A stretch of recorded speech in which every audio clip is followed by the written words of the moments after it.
Dhaqanii eebbisiisanii sirbanii galuun hin ta'u. Bu'aa isaa qooddachuu qaba sabi kun. Bu'aa isaa meerree hin eebbifne sun meerree isa jira. Maal akka bittina dukkana keessa taa'a eega akkas ta'e. Utuu gurguramee iddoo biraatti hin gurguramin anaan dura nagahuu qaba. Maaliif an keessaan qaba jechuun qaba. Uummati kun kana gaafachuu qaba. Meerree eega eebbifame. What's the difference? Utuun hojjetamne ta'e utuun eebbifamne ta'e jechuu qaba. Eega eebbifame, eega xumurame, hojiirra ooleera eega jedhame, raateera eega jedhame jireenya koo irratti qabatamaadhaan jijjiirama fiduu qaba. Kun gaaffii saba hundumaa ta'uu qaba. Gaafachuun barbaachisaadha. Uummati kun calluma jedhee fidaa yeroodhaan kennu, taa'aa yeroodhaan taa'uu ka'e yeroodhaan ka'uu miti. Ookee maaliifan taa'aa maaliifan ka'a? Maaliifan kenna? Eegan kennee immoo ani immoo maalan argadha? Eegan kennee immoo fidi kan koos jechuu danda'u turre jira saba Itoophiyaa kun jechuudha. Kana booddee namni dukkana keessa taa'u jiraachuun qabu biyya sana keessaa itti dadhabeera, itti kaffaleemeera, bu'aan argameera. Eega bu'aan irraa argame immoo bu'aa sanarraatii hiree argachuu qabaa, qooddachuu qabaa. Kanaafis immoo mirga isaatii gaafachuus qabaa. Mootummaanis immoo pirojektoota baay'eeyyuu immoo kunoo ibsaniiru akkas goona jedhanii. Kana gochuudhaaf ammaa jalqabee waan isa darbe irraa ta'e herrega isaa walii buusaa deemuu qabna. Meerree kan koo immoo hireen koo walii jechuudha. Jireenya koo akkamiin jijjiiree isa jedhu waliin haasa'uu fi gaafachuun barbaachisaadha. Kanaaf wantoonni deemaa jiranii ammas kana irra deebi'ee dubbachuu barbaadu. Sirnuma abbaa irree kana tursuudhaa fi tooftaan itti fayyadaman immoo tooftaa madulloomaa sanadha. Nama addaan qooduudha. Wallibdee dalgaa kana uumanii sabootaa fi sablammoota akka isaan tokko hin taane gochuudha. Dhaabbaaf dhaabbileen akka isaan waliin taane gochuudha. Namaaf namni akka waliin taane gochuudha. Kana gidduutti yeroo isaanii dheereffachuudha. Sirni kun immoo hin taane jedhanii sirna sana diiganii sirna biraa kan isaanii ta'u akka isaanii tolutti ijaarrachuudhaaf jechuuf malkeessa. Baay'ee gaariidha. Ulfaadhu waan bal'aa nuuf kaafteetta haala bara darbee wal qabatee waan itti jirru amma gara kutaa xumuraatti ce'uu qabna, guduunfaatti geessuu qabna.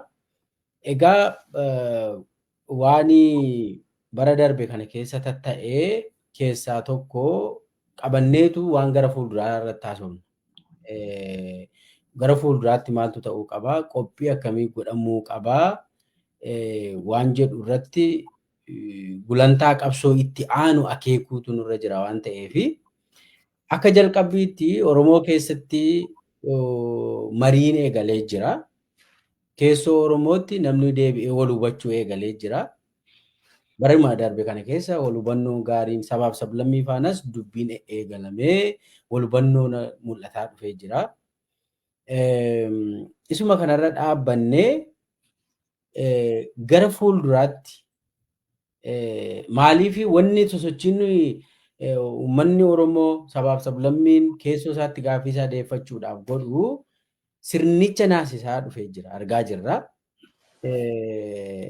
Kanaaf waa'ee tokkummaa keessoo keenya irratti wal hubannoo dhufaa jiru wal qabatee waan jalqabamee jira, bu'aas argamsiiseera waan ta'eef sabaaf sablammii faanas waan dudubbatamutu jira. Kanumaan wal qabatee gara fuulduraatti gulantaan qabsoo itti aanu maal fakkaachuu qabaa? Hirmaannaan uummataa garee garagaraas maal fakkaachuu qabaa? Sanumaanis qophiin ce'umsa gara fuulduraatti godhamuu qabu. Abdiin uummanni horachuu qabu. Sadarkaa gadii kaasee aga jaarmiyaatti qophiin ce'umsaa sirni kun jaalannus jibbinus makufa waan ta'eef jechuudha. Garuu dursinee yoo qophoofne balaa adda addaa irraa dandamachuu waan dandeenyuu fi qophii gara fuulduraatti ta'uu qabus asumaan walitti naa qabiiti. Gaafii baay'een si gaafadhe egaa naa guduunfita jechuudha walumaan akka sii toluutti caccabsiitii gaaffilee sana. Haa ta'u galatoome gaaffilee kee ani yaadannoo qaqqabachaan deemu ammoo ani yaadadhuun keessaati deebisa. wanti guddaan tarsiimoo mootummaan kun ittiin deemaa jiru baruu keenyadha. Tarsiimoo isaa barreerra amma. Maalinni wal-dhibdee uumuudha isa jiru irratti walii galleerra. Garaagarummaa namni akka wal jibbu gochuu, akka inni wal hin amanne gochuu, akka inni wal bira hin teenye, akka inni naasofne gochuu, akka inni wal shakku gochuu. Tokkummaadhaan gamtaadhaan ka'ee akka inni hin qabsoofne gochuu. Tokko ofitti qabu tokko immoo achi qabu.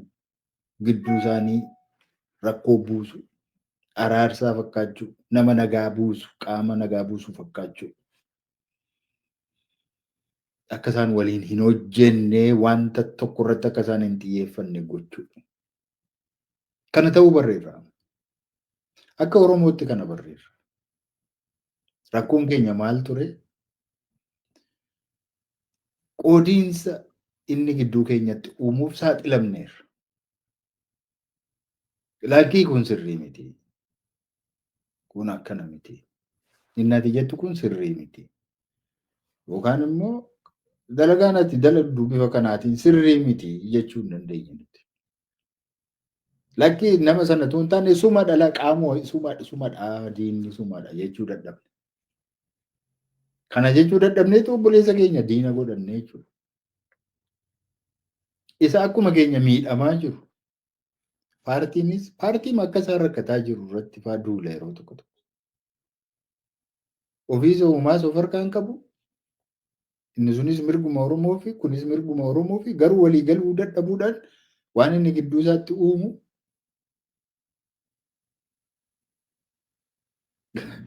Yeroo tokko egaa iccitiidha ta'ee isaa hin beeku.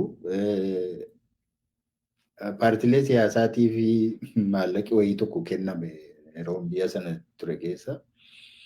Gara qarshii miliyoonii 15tu kennameetu dhaaba afuriinii hirmaadhaa jedhanii. Hirmaadhaa miliyoonii 15 isinii kenneerraa jedhan. Amma gataa'anii isaanii ani kanan argadhaa.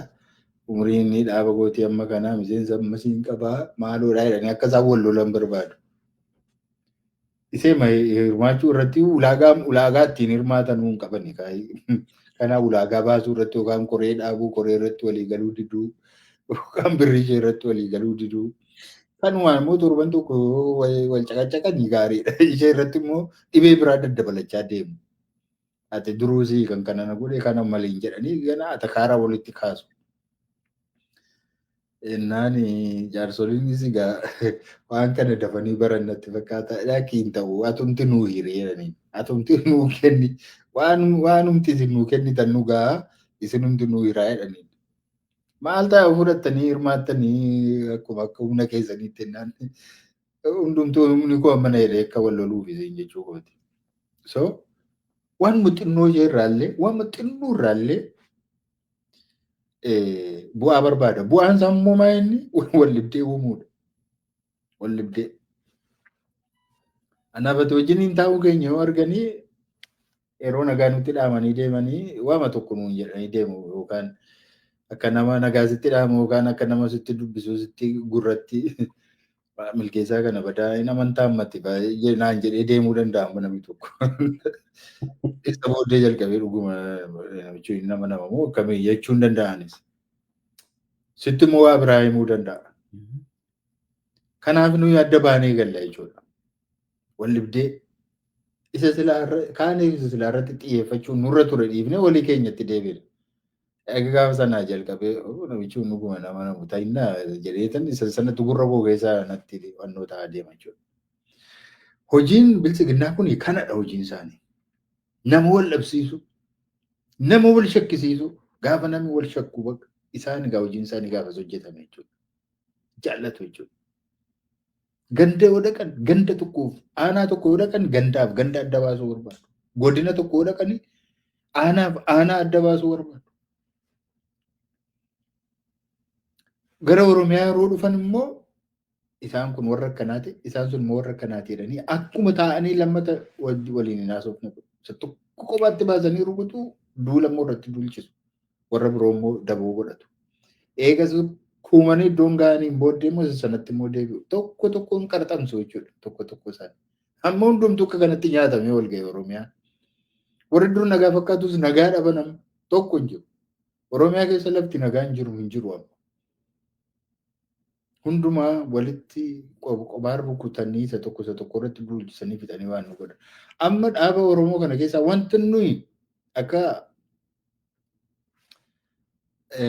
namoota siyaasaa Oromoo kana amma tokko quba qabuu fi akka eliitii Oromootti kana kan nuyi amma irratti dammaqna. Jarri kun maal barbaadu? Jarri kun tokkummaa mageenya jiru. Tokkummaa mageenya jiru. Kanaaf eega kana barree nummoo waan kana jala dhaabbachuu qabna. Yoo sirni sun akka buqqa'u yoo feene rakkoon kun uummata kanarraati akka ka'u yoo barbaanne wal hubachuun ta'anii mari'achuun rakkoon yoo jiraate furachuun gidduu keenyatti furachuun jaalannis jibbines waliin haasa'uun dirqama keenyaa jenna.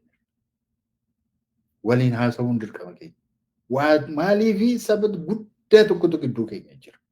Saba mirgisaa sarbame. Saba abdii dhabee waggaa meeqa rirriitame saamame.